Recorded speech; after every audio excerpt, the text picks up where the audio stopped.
This is coming from Lupita Espinosa, showing, it's very, very dark, ominous clouds, potential tornado formation there. Yeah, it's forming. There it is. Okay, so yeah. there, wow, there it that's is. Oh, that's goodness. it right there. You literally see it happening second by second there.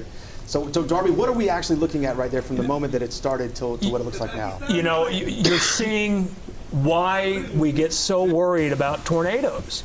It goes from a little, maybe a funnel, but you can't tell, you're not sure, and then all of a sudden, right there, we start to see, the condensation funnel develop, and you don't see debris, but there is debris in there.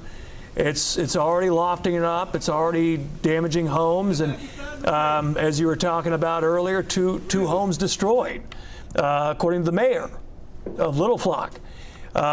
So it's just a good, it's a good representation of why we do what we do and why we're trying to keep people ahead of all this as it comes in.